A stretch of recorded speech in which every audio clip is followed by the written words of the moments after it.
अऊज़ु बिल्लाहि मिनश्शैतानिर्रजीम बिस्मिल्लाहिर्रहमानिर्रहीम। अस्सलाम वालेकुम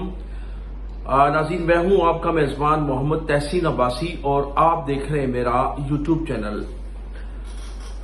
आज के व्लॉग में मैं सबसे पहले जिक्र करूंगा 18वीं तरमीम के हवाले से, जो गुज़श्ता कई दिनों से बल्कि कई महीनों से ज़ेर बहस है और पाकिस्तान के तमाम जूनियर सीनियर सहाफ़ी और सियासतदानों की ज़बान पर ज़बान ज़द-ए-आम है। तो उस हवाले से गुज़श्ता रोज़ हमारे दो सीनियर तरीन जो सहाफ़ी हैं, अब्दुल रऊफ क्लासरा साहब और उनके साथ साथ नजम सेठी साहब, उनका ये कहना था कि ये जो तरमीम है ये बजट से पहले लाई जाएगी और मंजूर करा ली जाएगी और इस्टेब्लिशमेंट जो है वो अपनी मर्जी के मुताबिक इस तरमीम को मंजूर कराएगी। लेकिन ऐसा नहीं हो सका और जो वो टाइम था वो गुजर चुका।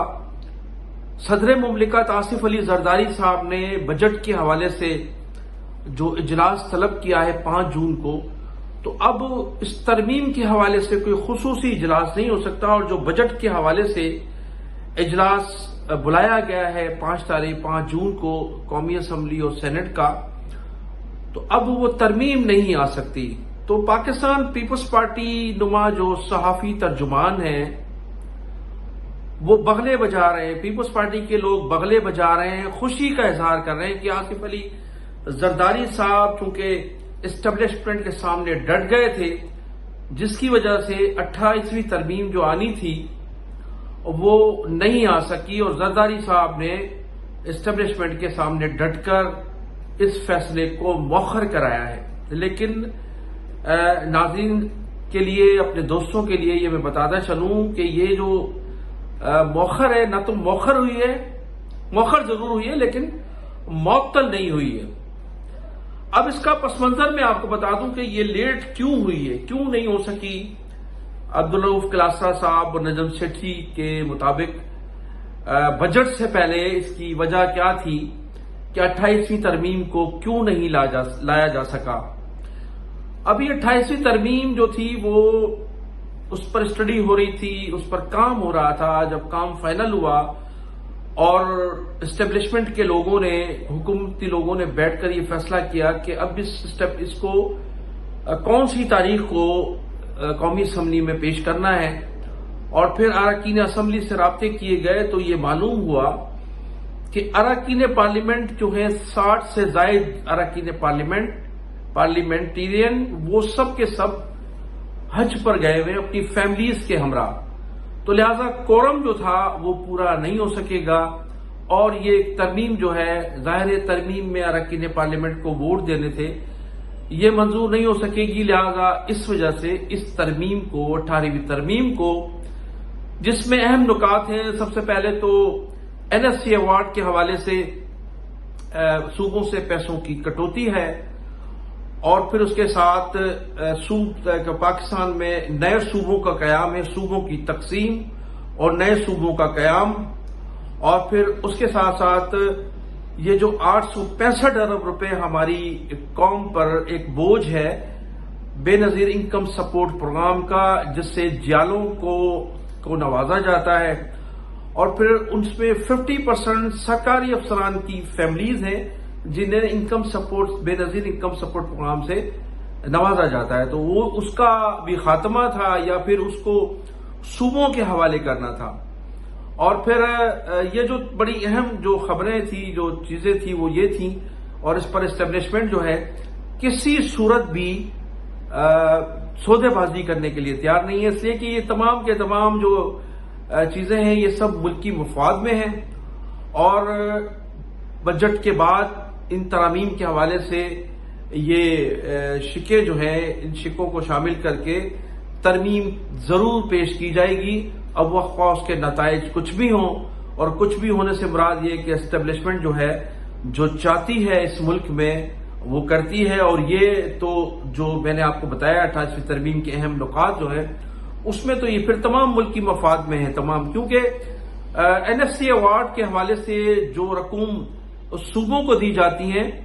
تو اس کے بعد ہمیں ہمارا ایک تو قرض جو ہمیں اتارنا ہوتا ہے اس کے لیے پیسے نہیں بچتے، اور پھر وہ جو ڈیفنس کے حوالے سے بھی پیسے نہیں بچتے، بلکہ ہوتا یہ ہے کہ NFC ایوارڈ سے ملنے والی جو رقوم ہے اس سے صوبے عیاشی کرتے ہیں۔ خاص طور پر سندھ نے گزشتہ 18 سالوں میں 32,000 ارب روپے سے جو عیاشی کی، جو کرپشن ہوئی ہے، وہ بھی سب کے سامنے اسٹیبلشمنٹ سمجھتی ہے، ہمارے ادارے سمجھتے ہیں کہ اگر اس کی روک تھام نہ کی گئی تو پھر مزید قرضے بھی لیے جائیں گے، ڈیفنس بھی ہمارا خدا نخواستہ کمزور ہو سکتا ہے، اور صوبوں کی عیاشیاں جو ہے وہ ختم نہیں ہو سکتی۔ تو یہ بھی اہم شک ہے۔ تو یہ جو 28ویں ترمیم کے حوالے سے پیپلز پارٹی کے لوگ بغلے بجا رہے ہیں یا خوشی کا اظہار کر رہے ہیں، یہ محض چند ماہ کی خوشی ضرور ہے، لیکن 28ویں ترمیم کو آنے سے کوئی روک نہیں سکتا۔ میں ناظرین ذکر کروں گا متحدہ قومی موومنٹ کے حوالے سے، جو میں نے ذکر کیا کہ پاکستان کچھ ہمارے صحافی ہیں جو پاکستان پیپلز پارٹی کے ترجمان نما صحافی ہیں، اور ان کے ہر ولاگ میں انہیں الطاف حسین کی بھی یاد ستاتی ہے، اور پھر کراچی کے حالات اور سندھ کے حالات وہ ضرور تھوڑا بہت تبصرہ کرتے ہیں، اور پھر وہ یہ بھی بتانے کی کوشش کرتے ہیں کہ کراچی میں پاکستان پیپلز پارٹی بڑے تاریخی کارنامے انجام دے رہی ہے۔ ابھی انہوں نے ایک ولاگ کیا گزشتہ دنوں، ان کا یہ کہنا تھا کہ سنا ہے کہ کراچی دوبارہ متحدہ قومی موومنٹ 90 کے حوالے کیا جا رہا ہے، الطاف حسین کے لوگوں کے حوالے کیا جا رہا ہے، تو پھر یہاں لاشیں ہی لاشیں ہوں گی، اور مختلف انہوں نے جو ہے اپنی باتیں کی ہیں۔ کلاشنکوف لوگوں کے ہاتھوں میں ہوگی، ہتھیار ہوں گے۔ اب یہ جو صحافی ہیں اس قسم کے، یہ کراچی کے نوجوانوں کا چہرہ ایسا بنا کر پیش کرتے ہیں کہ شاید دنیا کا سب سے بڑا جو دہشت گردی ہے وہ کراچی میں ہی ہے۔ کراچی کو جس طرح سے گزشتہ 18 سالوں میں اجاڑا گیا ہے وہ کسی کو نظر نہیں آتا۔ کراچی کے نوجوانوں کا وہ چہرہ جو کراچی کے لوگ ہفتہ صفائی کے نام سے منایا کرتے تھے، ان کے ہاتھوں میں جھاڑو، ان کے ہاتھوں میں کچرے کی ٹرالیاں، وہ ان کو نظر نہیں آتی۔ کراچی کا نوجوان جب غریبوں کے لیے مفت بازار لگایا کرتا تھا تو ہمارے ان صحافیوں کو اور ان کارکنان کو اور پیپلز پارٹی کی حکومت کو خاص طور پر وہ کارکنان نظر نہیں آتے جو سرمایہ داروں سے چندہ کر کے غریبوں میں مفت بازار لگا کر تقسیم کرتے تھے، اور اس وقت وہ اپنے وسائل اور اپنے جو محدود وسائل تھے وہ بھی اس میں جھونک دیا کرتے تھے۔ ان لوگوں کو کراچی کے نوجوانوں کا وہ چہرہ نظر نہیں آتا کہ جب یہ پاکستان کی تاریخ کے شاندار ترین 14 اگست اور 23 مارچ مناتے ہیں، تاریخی 23 مارچ اور 14 اگست مناتے ہوئے نظر آتے ہیں۔ ان لوگوں کو کراچی کے نوجوانوں کا وہ چہرہ نظر نہیں آتا کہ جب 2005 میں آزاد کشمیر میں بدترین زلزلہ تھا، اور پھر کراچی کے شہریوں نے جو کشمیر میں امدادی کیمپ لگائے، کراچی میں امدادی کیمپ لگائے، حکومت کا ایک تو بوجھ کم کیا تھا، اور دوسرا تاریخی کارنامہ تھے کشمیر میں، اور وہ آج بھی کشمیریوں کو یاد ہے۔ مجھے اچھی طرح یاد ہے کہ کراچی ایئرپورٹ پر اناؤنس کیا جا رہا تھا کہ بھائی امدادی ٹرک جو ہیں وہ روک دیے جائیں، اس لیے کہ ہمارے پاس سامان رکھنے کی جگہ نہیں ہے، اور کشمیر میں جو سامان پہنچا ہے وہاں بھی ابھی تک جگہ نہیں ہے، جو ہی جگہ ہوگی تو ہم فوری طور پر آپ کو کال کر لیں گے۔ یہ کراچی کے نوجوانوں کا چہرہ تھا۔ کراچی کے نوجوانوں کا وہ چہرہ ان کو یاد نہیں آتا، ان کو یاد نہیں ستاتی جب اندرون سندھ میں 2009 اور 2010 میں جو سیلاب آیا تھا، جہاں پاکستان پیپلز پارٹی کے منتخب لوگ اور جیالوں نے راہ فرار اختیار کی تھی، پیپلز پارٹی کی حکومت ان کو امداد دینے سے قاصر تھی۔ کراچی کے نوجوانوں نے ان سندھ کے لوگوں کے لیے چندے کیے تھے، امداد پہنچائی تھی کراچی سے، اور ریلیف میں ایک بڑا کردار ادا کیا تھا۔ ان صحافیوں کو، ان دوستوں کو، ان لوگوں کو कराची के शहरियों का, कराची के नौजवानों का वो चेहरा नजर नहीं आता जब अल्ताफ हुसैन साहब ने हिंदुस्तान की जारियत के हवाले से ये कहा था कि अगर पाकिस्तान पर दुश्मनों की वजह से जंग मुसल्लत की गई, दुश्मनों की जानिब से, तो फिर कराची का नौजवान, कराची का शहरी 2 लाख कारकुन जो हैं वह फौज के साथ दुश्मनों का मुकाबला करेंगे, शाना बशाना लड़ने के लिए तैयार हैं। उन्होंने कहा कि हमारा आर्मी चीफ हुक्म करे और हमसे वो कारकुनान ले जाए। ये कराची के नौजवानों का चेहरा है, कराची के शहरियों का ये चेहरे हैं जो इन लोगों को नजर नहीं आते। तो मैं इन तमाम व्लॉगर्स को और तमाम इन दोस्तों को ये रिक्वेस्ट करूंगा भाई कि कम से कम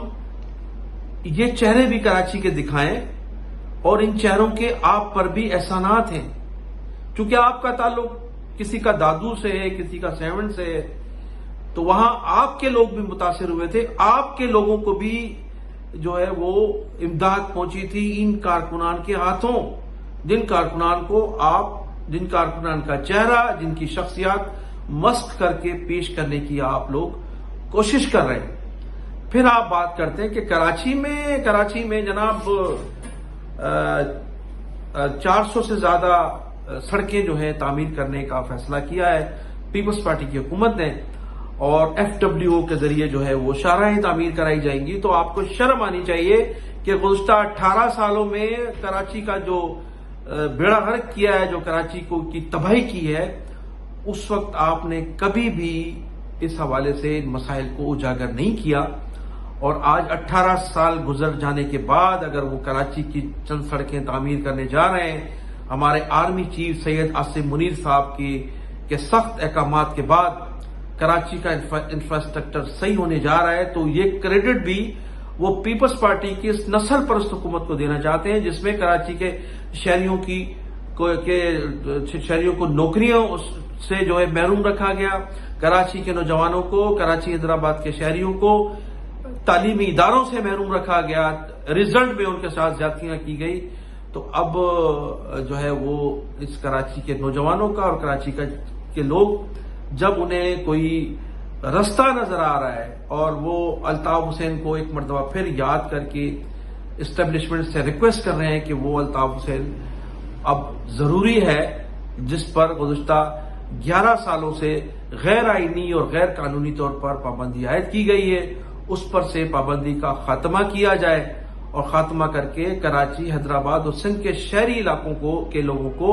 उनके वोट देने का हक दिया जाए ताकि वो अपने हुकूक हासिल कर सकें। इस वक्त सूरत हाल ये नाज़रीन के जहां भी 10, 20, 30, 50 लोग जमा होते हैं तो वहां बानी मुत्तहिदा अल्ताफ हुसैन साहब को लोग याद करते हैं और फिर जो नारेबाजी शुरू होती है। अभी देखें ईद के दिनों में हमने ये देखा कि बकरा मंडियां हो या गाय की मंडियां हो या फिर नुमाइश हो या फिर तमाम जगहों पर जहां महरूमियां नजर आई वहां लोगों ने अल्ताफ हुसैन को याद किया और अल्ताफ हुसैन के नारे लगाए और अपील की हुकूमत से कि अल्ताफ हुसैन साहब से पाबंदी का खात्मा किया जाए। तो मैं उन तमाम लोगों से रिक्वेस्ट करूंगा जो अल्ताफ फोबिया में मुब्तला हैं और अल्ताफ हुसैन साहब की आमद का उन पर खौफ तारी है, वो खुदा के लिए इस पाकिस्तान के लिए सोचें, सिंध के लिए सोचें और शहरी इलाकों के लोगों के लिए सोचें कि वो गुज़श्ता 18 सालों से जिस तरह से उनके साथ ज्यादतियां की जा रही हैं उनका इस तरह से उजाला हो सकेगा। तो वो बजाय प्रोपेगेंडा करने के वो हकायक पर मबनी अपनी रिपोर्टिंग करें और बजाय खुशामद करने के वो अपनी जो रिपोर्टिंग है उसको सही सिमत में रखें। मैं इन्हीं अल्फाज के साथ इजाजत चाहूंगा। आप मेरे चैनल को सब्सक्राइब भी कीजिएगा, कमेंट सेक्शन में अपनी कीमती राय का इज़हार नाज़रीन जरूर कीजिएगा। पाकिस्तान जिंदाबाद, पाकिस्तान पाइंदा।